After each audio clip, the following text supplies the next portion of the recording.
Hello everyone, this is Ashley Tucker. Thank you for joining me today. Today I'm going to be sharing with you Spellbinders Small Die of the Month kit. This kit comes with a bunch of different dies that can be used to create a little paper doll. There are a lot of different ways you could use these dies to create very unique characters. You really have a lot of freedom with this kit, and it allows you to be really creative. For example, the die that I used for the dress on my girl could also easily be turned into a long skirt. There are really so many possibilities with this kit. Okay, so the first thing that I did was I planned out the exact layout that I wanted for my little paper doll. That way I knew exactly which dies I wanted to use and which dies I didn't need to use. Once I had that planned, I started picking out all of the different colors of paper that I wanted to use, and I even used a patterned paper for the dress. Next I did all of the die cutting, and I was very careful to keep all of the pieces together in one place so that I wouldn't lose them.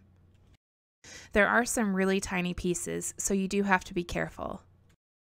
To glue all of the pieces together, I decided to use Gina K Connect glue. I really love this glue because it's so easy to control how much glue comes out and exactly where you're placing the glue. Because it's a liquid glue, it does give you a decent amount of time to be able to move the paper around in case you don't place it exactly right the first time. But once it does dry, it's very strong, which is another reason why I really love this glue. For the hair on my paper doll, I decided to go with the 2 braid dies. When I first planned out the doll, I was only planning on using the 1 braid. Now, when I was doing all of the die cutting, I did cut out both braids just in case I changed my mind. And it's a good thing I did because I did eventually change my mind and I added the 2nd braid. There are a lot of different options for hair in this kit.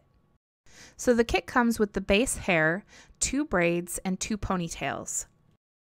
And something really cool with the ponytails is you can actually turn them and make them look like buns.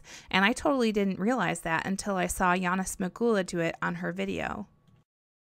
So there's really so much creativity that you could put into this.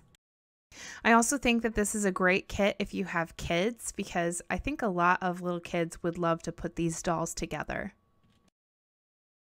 For my sentiment, I pulled out the Floral Love stamp set from Spellbinders, and I'm going to be stamping this stamp which says Hugs, and I'm stamping it right onto my background panel, but I do eventually change my mind on this, and I'll show you how I fix it later. Now for this sentiment, and for the one that I eventually use, I used Brutus Monroe Alabaster White Embossing Powder. Next I took that panel and I popped it up with foam tape onto a card base, and I am doing a tall card today. This card is 4 by 8. I used that Gina K Connect glue in order to adhere the doll to the card, and I was sure not to put any glue on the 1 braid because I know I'm going to be gluing something underneath it. So this kit not only comes with all of the dies that you need to create your paper doll, but it also comes with a couple of dies to make this heart-shaped balloon. The reason that I didn't glue down that 1 braid is because I knew that I wanted to glue this string down behind that braid. So once I had that string glued down exactly where I wanted it, I glued down the braid and then I glued down the top of the balloon. This project includes a lot of gluing things, but it's kind of therapeutic.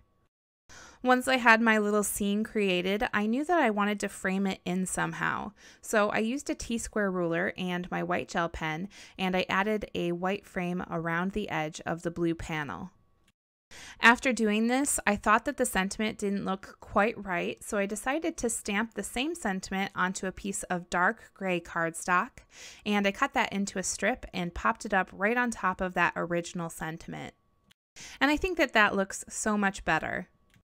I went over the balloon with a coat of Glossy Accents so that it would look nice and dimensional and shiny. After doing that, it really reminded me of these heart stickers that I have, so I pulled them out and I put a couple of them onto the card. I had actually forgotten that I had these stickers, so I'm so glad that that balloon reminded me because these are great for Valentine's Day. Next, I used my white gel pen and I added some highlights to the girl. Doing these highlights made me a little bit nervous because at this point I had invested a lot of time in this card, and if I didn't like the highlights, there was really no way I could fix them. So I'm really glad that I did like the way that they came out. Now, after I finished all the highlights, I could call this card done, but I decided to do something a little bit different. I had this idea to do this sparkly swirl that goes through the card, and my reasoning behind this was because I thought the background was a little bit plain, so I wanted to dress it up a little bit. To start out this wavy swirl, I used my white gel pen and I added a bunch of really tiny white dots to kind of be my guide. Once I had that guide, I went back over some of those dots to make them bigger so that I had some varying sizes of dots. I also turned some of those dots into little sparkles. Next, I added a bunch of tiny little clear star sequins. To finish up this wave, I took my Wink of Stella glitter brush and I painted over the entire thing.